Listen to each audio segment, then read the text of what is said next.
Hello everyone. In this session, we start with a new topic called combinatorics, which deals with permutations and combinations. Perhaps these words you have learned before, but in this session, we will be just doing the basics. So, in this particular session, we will be starting with basic principles of counting. The word counting at this age and stage must be troubling you, must be puzzling you, that you have been counting since your childhood. What is there special in counting? For example, the day you were born, how many siblings are there? You know how to answer the question which is related to how many. So, for you, it must be a very trivial thing. But as subject grows, maybe you will be finding various instances where systematic way of counting is required. So that systematic way of counting actually comes under combinatorics. This is special branch of mathematics. It needs a lot of understanding, patience. So in this session, we will be doing only basic principles, and in that also, in particular, we will be only dealing with multiplication principle. So how do we start with multiplication principle? I am just taking one small example. Like if there are two trousers and three shirts, and how many ways a person can dress up means various, like alternatives that person has. So I'm just drawing few figures here. Suppose I am saying first shirt which comes here as T1, which is yellow in color, other pant along with it or trouser that I'm showing as T1. Now there could be another picture where you have another shirt, but trouser I've kept same. So I'm writing there T1S2. Then there could be one more like T1S3.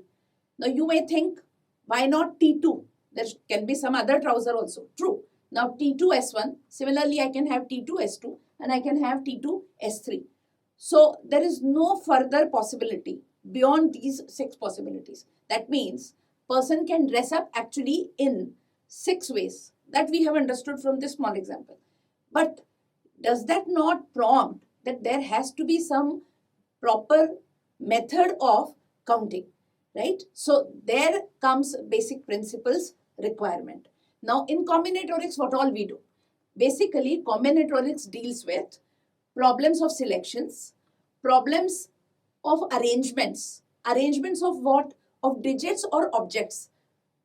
We have to find number of arrangements, or we have to find number of selections, or also it could be related to arrangement of letters. Letters, when I say ABCD, right? Letters of English. We will be dealing here with English, perhaps some other languages also people can use. Now these are the three things majorly, I would say, which come under combinatorics. So what could be our aim of learning combinatorics? So its objective is that we learn here to count without counting. Means one by one actually we are not going to count. But there are principles which will give you immediately the answer that what would be the final number. So basically we will be learning here to count without counting. And one more thing, that here we are expected to determine the number of configurations of objects. So these are the things which will come under combinatorics. So I will start basically how we use multiplication principle. So before that, we must know what is multiplication principle. Let set A have A1, A2, A3 up to AM, means M objects or M elements, and set B has N elements in it, say B1, B2, B3, Bn, and I am expected to find an ordered pair A comma B, where A comes from set A and small b, another next element, comes from set B. Means small b actually can be any one of B1 to Bn, and small a can be anyone from A1 to Am. And if that is the thing, then total possible pairs are nothing but M into N. Now, if I have to apply this on some example, then I am taking here one example or illustration which says that there are 6 routes between cities A and B, and there are 5 routes between city B and C. Suppose I have to go from city A to city C via B.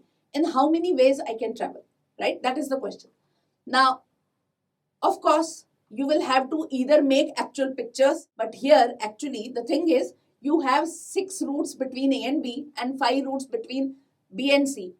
Making picture perhaps still could be easier, but when number grows up, You can't make any picture there. You should be in position to answer quickly. And quick way to answer is, actually what I'm going to do here, I'm going to make nothing but ordered pairs. So just now I mentioned number of ordered pairs is m into n. So here m is 6, n is 5. So total number of possible ways would be 30, 6 into 5.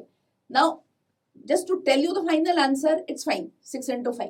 But actually what we will be doing, the thing is something like this, that I have 6 roots between A and B and 5 roots between B and C, okay, which I'm naming as suppose M1, M2, M3 up to M6 and N1, N2, N3 up to N5. Now, actual set would be something like M1, N1, that is one possibility, correct? Next could be M2, N1, that is another way to reach from A to C. It could be also M3, N1 and so on. I can go up to this way, up to M6, N1, right? Now, instead of choosing N1, I choose N2. And my next pair could be now M1, N2. Then I go for M2, N2. Then I go for M3, N2 and so on. And I can go up to finally M6, N2. I will continue in this manner and lastly it would be M1, N5, correct? Instead of N1, N2, N3, now I have reached to N5. M1, N5, then I go to M2, N5, correct? And I continue like this, M3, N5, and finally it would be M6, N5.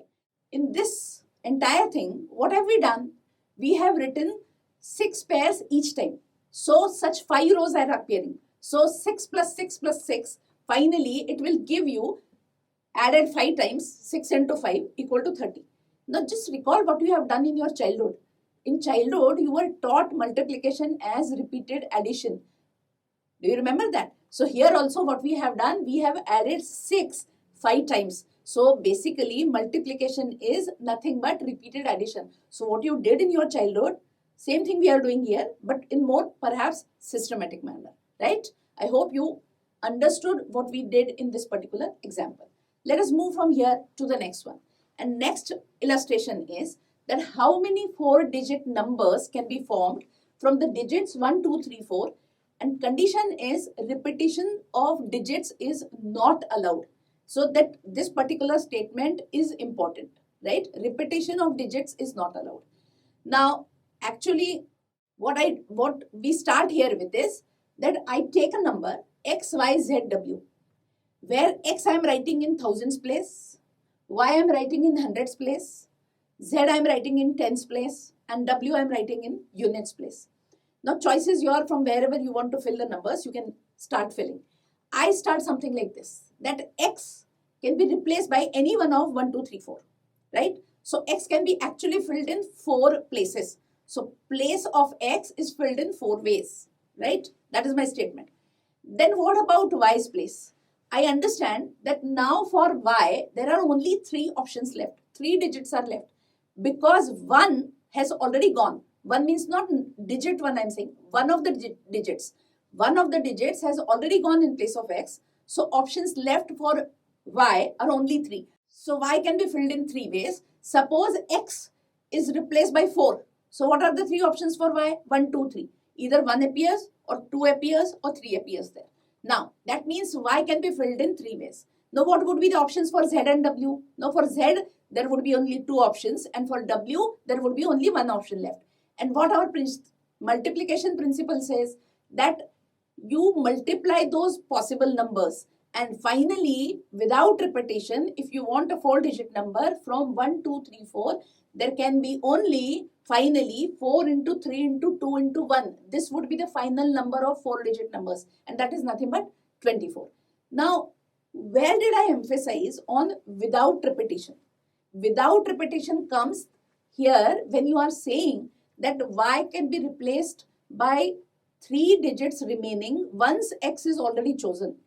I hope you followed what I am saying. So if repetition was allowed, then again 4 digits would have come there. That means y also would have been filled in 4 ways. Z also would have been filled in 4 ways. W also would have been filled in 4 ways. And my answer would have been 4 into 4 into 4 into 4. So 4 raised to 4 would have been my answer. So repetition allowed or repetition not allowed actually makes a difference in your final answer.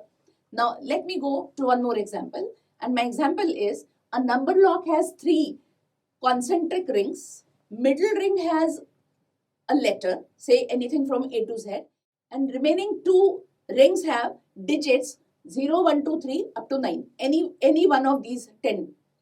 Now you must have seen this locks with rings where only one particular code would work. Now all other codes will not work. So they come under unsuccessful attempts, and only the successful one would be what you have set. So the question is regarding maximum possible unsuccessful attempts to open the lock. Question is regarding unsuccessful attempts. Okay. Now we will have to find out first how many possible codes are there. Okay. So middle ring has actually Y there. X and Z stand for the digits. So Y can be filled actually in 26 ways because we have options A to Z. I hope everyone knows that A to Z, 26 letters we have. And what about the remaining two rings? Remaining two rings can be filled by any one of 0 to 9, which is 10 in number. So 10 options are available for both sides. So 10 into 10 and middle one is 26. So answer is 10 into 26 into 10. So finally this is 2600. I hope this was simple question, and once you know multiplication principle, you should be in position to answer question of this sort. But the thing is, this is total number of codes, and question is regarding maximum unsuccessful attempt. Out of these 2600, one only will open the lock, right? So remaining 2600 minus 1 would be your final answer, that is 2599. Means as if like you have opened the lock only at the last attempt. The rest all had gone unsuccessful ones. So maximum number would be 2599.